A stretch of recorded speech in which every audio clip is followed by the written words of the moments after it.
Hi, everyone. I'm Dr. Wendy O'Connor. Thanks for joining me today.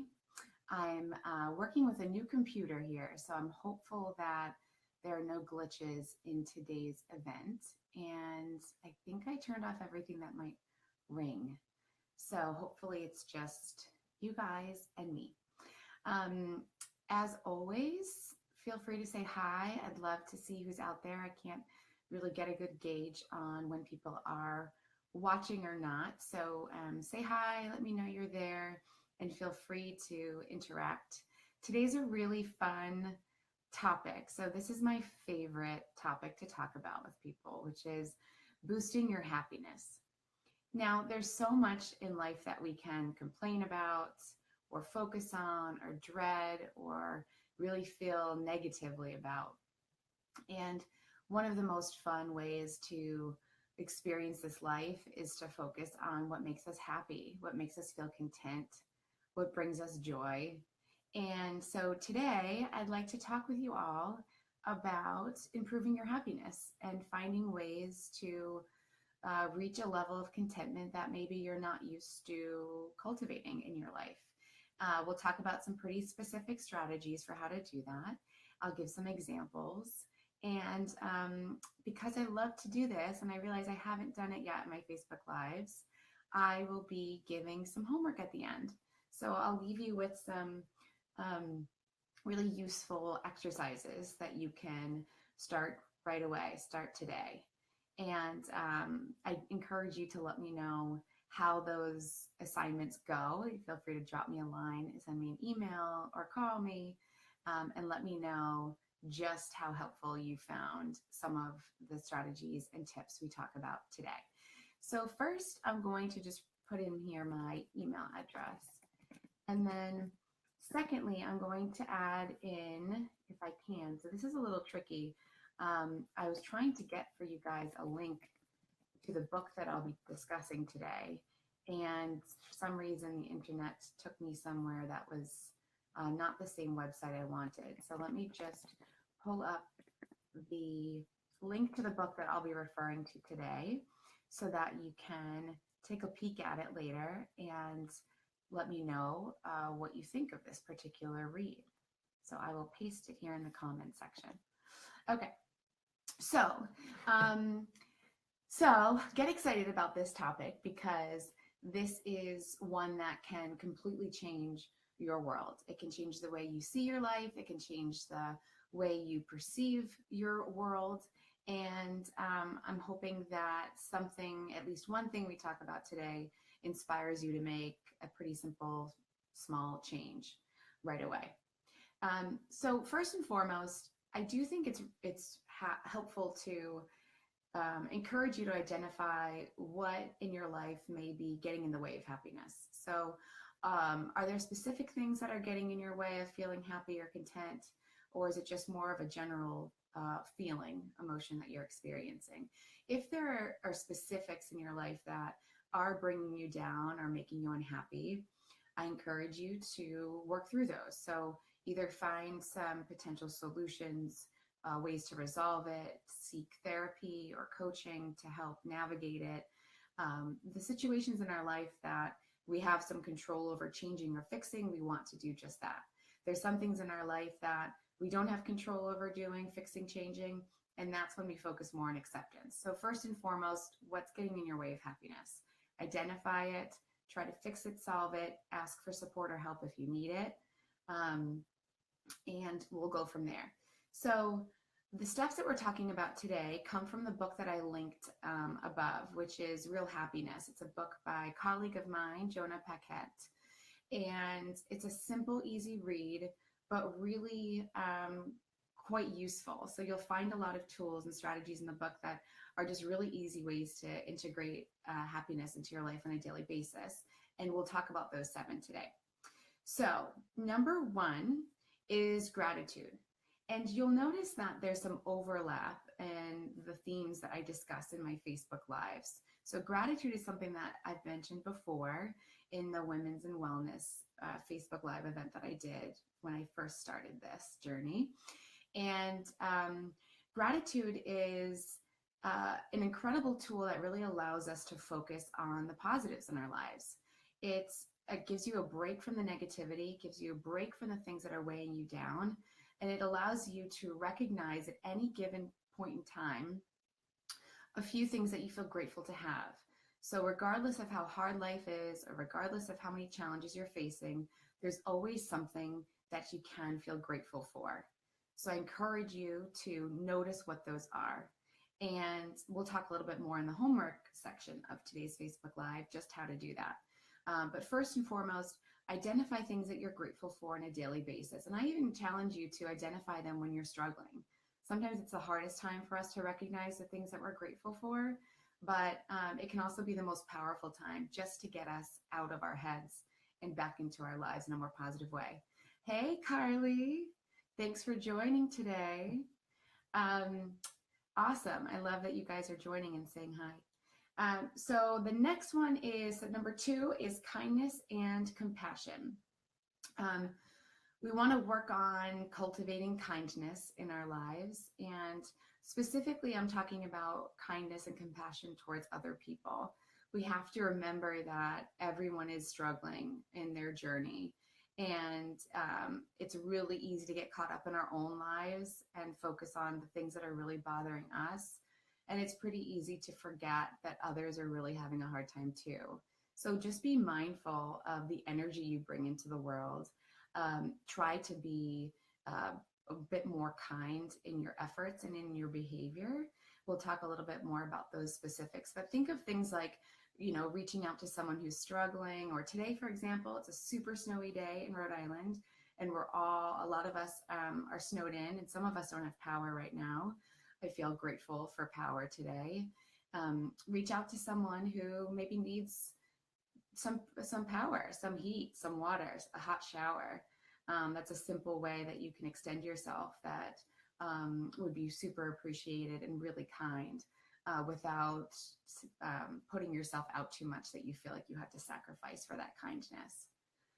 Hey, Mal, thanks for joining. So cool. And compassion's the same thing, like really just having an understanding that we're all at different places in our journey, and if we can be gentle with other people and adjust our expectations sometimes we really have a hard time with what we expect from people in our lives, and when they don't fulfill that, we get really upset or maybe critical or judgmental.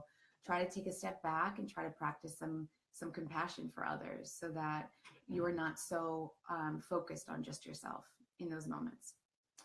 Number 3 is the present moment. So this is what we talk a lot about when it comes to meditation and mindfulness.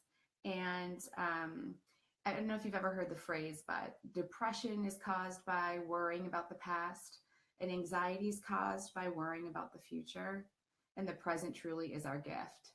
So if we can focus on just being present, trying to let go of the past, trying to let go of the worries about tomorrow, and be present in our bodies and present in our minds, this leads us to feel happier. Because when we take some distance from and we separate from the negative thoughts in our mind, we allow ourselves to create space for positivity, for joy, for happiness, for gratitude. Let's see. So self-compassion is number 4. So we talked a bit about being kind to others and being compassionate towards others in their struggles and their journey. Now, it's interesting because I feel like some of us have an easier time being kind and compassionate towards others and have a harder time doing that towards ourselves. So this is a really integral piece of happiness. We have to really focus on quieting that critic voice, which some of you were able to watch and listen to that Facebook Live on, but really quieting that critic voice and focusing on being gentle with ourselves. So this is a really silly example, but before I was getting ready for this live event, I had this great candle burning. Now, it wasn't this nice white clean one. It was a little orange pumpkin one. And I knocked it over, and orange wax splattered everywhere onto the rug and the lamp and the bed sheets and everywhere. And so instead of cursing myself out, which I could have easily done and just blamed myself for making such a stupid mistake, I took a deep breath and I said, all right, this sucks, but there's nothing I can do about it. How do I try to get it out, or how do I try to fix it? So see those opportunities. They can be super small examples like the one I just gave, but try to find those opportunities throughout your day to just cut yourself a break. There's no reason to be hard on yourself. Acknowledge that a mistake was made or a failure happened, but then try instead to focus on giving yourself some self-compassion and moving forward. It doesn't help us at all to feel stalled by criticism or stalled by negativity. And that's exactly what it typically does for us. So self-compassion is a great path towards happiness because it quiets that critic voice and it quiets the negativity, even if it's just for a couple moments. Number 5 is optimism. So this may be probably one of the most standard or typical principles that we think of when we consider improving our happiness. And it is a very powerful one. So to be able to see our glass as half full gives us a little bit of space and distance from seeing it as half empty, focusing on the negativity, focusing on the things we complain about in our daily living, being able to say, what's the silver lining here? What can I in this situation maybe feel hopeful about or still feel positive about? Now, remember, it's not all or nothing. So there could be some situations that we encounter that we feel pretty bummed about or negative about. Ask yourself if there's any way to see it a little bit more positively, a little bit more optimistically. It builds resilience. It defends against stress and anxiety. So the more we can take that optimistic path, the better. Now, I always get into conversations with people, particularly about this topic, because some folks believe that optimism is more fantasy, that it's just really unrealistic and it's silly and you're thinking up in the clouds. But reality is, when you're optimistic, you're still looking at your life. You're still looking at your specific scenarios, your truths. You're just choosing to look at it from more of a positive light than a negative light, more focused on what you have than what you don't have. So try out some optimism, and we'll talk about that more in the homework section of today's Facebook Live. So those of you that are just joining us, thanks for joining. This is so exciting. There's so many people here today, and it's so fun not to just talk to myself. So I appreciate your presence. And at the beginning, I had said that something I'm doing a little bit differently today is adding some homework at the end, because I like to give homework. I think it's really fun. And it's really a practical way to take some of the things that we discuss and make sure you actually integrate them and put them to use in your life. And then report back. Let me know how it goes and what worked for you. Number 6 is strengthening relationships. Now, this one tends to speak more to women than it does to men, because we tend to value friendships and relationships a little bit differently than men do. But strengthening relationships allows us to feel more supported, more accepted, more loved. We derive meaning in our lives from having significant relationships, meaningful relationships, supportive relationships. So another way that we can improve happiness in our lives is really investing in some of our close, meaningful connections. Our spouse, our partners, our friends, our family, the people that really help us feel good about ourselves, the people that we really enjoy their company. Invest in that. And work on making a slice of your life pie, building and strengthening connections and relationships with people. So what else? So lastly, we have number 7. And this one is sometimes really difficult for folks to integrate. You know, it's a challenge. So it is the last one we'll talk about today, and it's probably the hardest one that some of us struggle with, but it is forgiveness. And holding on to anger or resentment can be one of the most toxic things that we do in our lives. It really weighs us down. It takes an emotional toll. It can take a physical toll. So allowing ourselves some space and room for forgiveness can be like creating a space for happiness and calm and peace and content. So I want you to think about and to consider giving yourself permission to practice forgiveness. Now, for a lot of us, it's not a super comfortable experience, depending on how hurt you've been by somebody. But just like any other skill that we talk about, it's really like building and flexing your muscle. You have to build it over time. You have to strengthen it over time. And so the more you get accustomed to maybe letting the small stuff go or addressing it with somebody so that it doesn't build resentment, and then allowing yourself to forgive somebody for the hurt or pain they've caused, can go a long way in helping you feel happier. So, are there any questions, first of all, about these 7 principles for building happiness? If there are, feel free to ask or share your own experiences. They're pretty straightforward principles, and I think that they're all really useful. So as a reminder, we'll go over them all again, and then I'm going to give you your homework for today, for this week. But number 1 is gratitude. Remember to be grateful, to find the things in your life to feel grateful for. They're always there. You just have to look for them. 2 is kindness and compassion.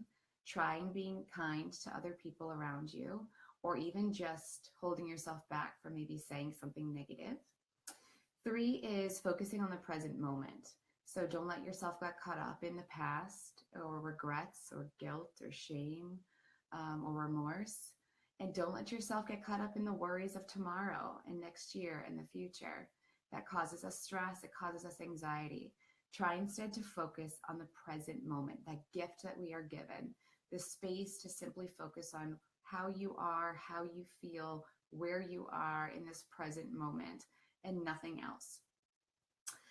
Next is self-compassion. So again, let's work on quieting that critic voice and trying to be gentle and kind with yourself. Give yourself permission to make mistakes because they're inevitable anyway.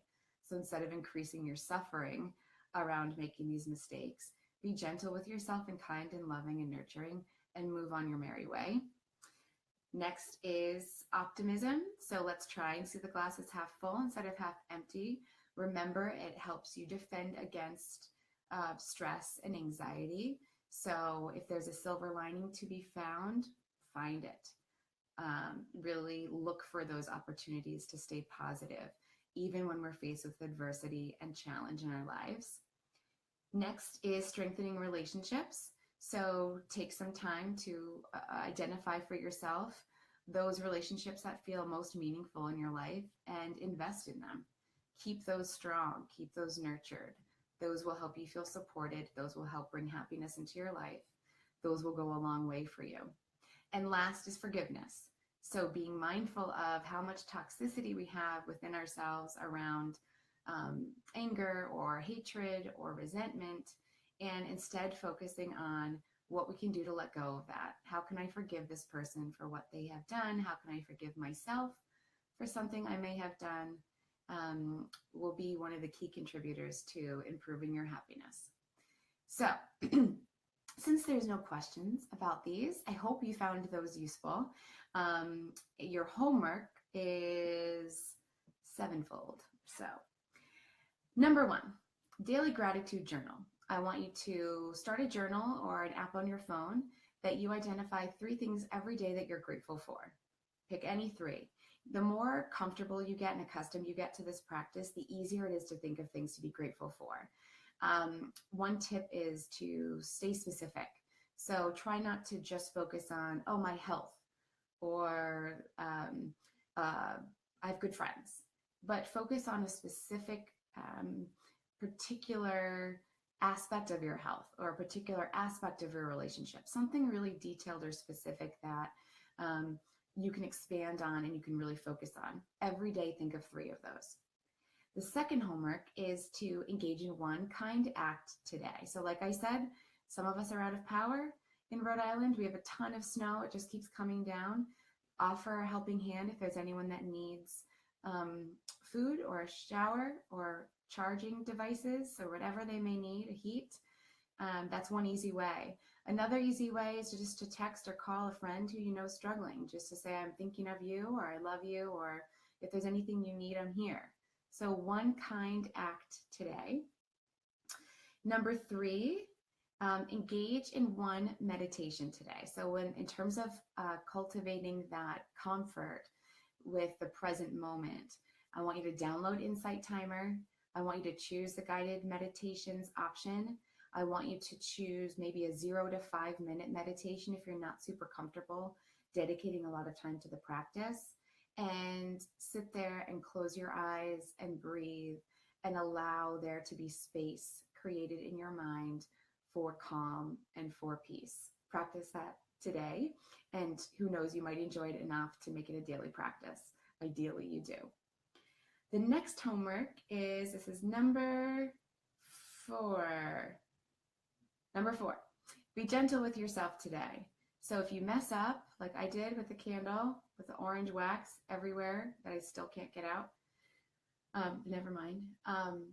Be gentle with yourself. Allow yourself those mistakes. Allow yourself those failures. Allow yourself to say the wrong thing. Just forgive yourself for doing it. Be gentle with yourself about it. Acknowledge it and move on. It takes very little effort to do that. It takes a lot more effort to just stay on it and feel stuck on it. Number 5 is to choose the glass half full. So I challenge you to search for the silver lining today. If there's any situation that comes across your mind that feels more negative and your initial reaction is more negative or critical, then I want you to ask yourself if there's any silver lining to it, or any other way to look at the situation that feels less negative to you, less heavy, more positive, more hopeful. Number 6 is to reach out to a friend. So this is in relation to strengthening our relationship. So reach out to a friend who has great meaning in your life and request some quality time together, or just let them know how much you care about them or appreciate them or value their friendship or your relationship with them. Reach out to somebody who means a lot to you. It could be a spouse, partner, friend, family, and make one behavioral change that exhibits that investment. You're investing in that relationship because it's meaningful to you. It brings you happiness. It brings you a sense of support and loving and kindness and acceptance, ideally. And let's see here. Wow, I have a lot of homework for you guys. But trust me, they're all really useful exercises. So do them. Number 6, it was reach out to your friend or family. And then number 7, again, this might be one of the harder ones for us to do, is to practice forgiveness. So think about one person in your life or something that's happened that either didn't sit well with you or really hurt you, or something that you're really been struggling with, and see if you have it in your heart to give yourself permission to let it go. Can you take a deep breath and release that tension and that resentment and that anger and say, I forgive them. I forgive them. It doesn't matter anymore. I'm okay. They're okay. Sometimes we do that by asserting ourselves and actually having a conversation with someone who's hurt us and trying to get to a place of forgiveness by having that dialogue. Some of us get to that state of forgiveness by writing a letter and not sending it. And I encourage my patients to do this all the time. Writing an angry letter, or if there's resentment, trying to get it out onto paper can really help us clarify what it is we're holding on to. And then we can make the choice to let go of it if it's something that we're willing to let go of. So find a way to practice forgiveness today or this week. It takes a lot of courage to forgive, whether it's forgiving someone else or forgiving yourself. So when you do that, give yourself a pat on the back for taking that challenge on, because it's not easy. So any other comments? Thanks everyone for coming today. And it's been really fun. I hope that you all feel inspired to improve at least one aspect of your happiness. You know, again, there's so much in this life that we can complain about, and there's so much that challenges us and really tests us and strengthens us, I should say, stretches us. But at the same time, there's so much that strengthens us, and there's so much to be grateful for, and there's so much opportunity to see that fork in the road. And just remember that when we see that fork in the road, you want to choose the road that leads to peace, that leads to calm, that leads to contentment, that leads to happiness. Try not to choose the other way. the way that leads to increasing criticism, that leads to increasing negativity, that leads to increasing just the heaviness and the challenge that we're going to be going through anyway on a daily basis. That's what usually causes suffering without changing the outcome. So see the fork in the road and choose the path that leads you to feeling happier and better. So that's it for me today. That's everything I wanted to cover. Thanks for sticking with me. It's been a long Facebook Live today. I could talk about happiness all day long. It's really an exciting and hopeful and fun topic. So if you want to check out my website, I'll put it here. I always put it up at the end of my Facebook Live events if you're curious about what I do. And if you want to send an email or reach out, I'm available. So I hope to hear from you. I hope you're all well. If you're in Rhode Island with me, stay safe and warm in the snow. And wherever else you are, stay well, be well, take care of yourselves, and be happy.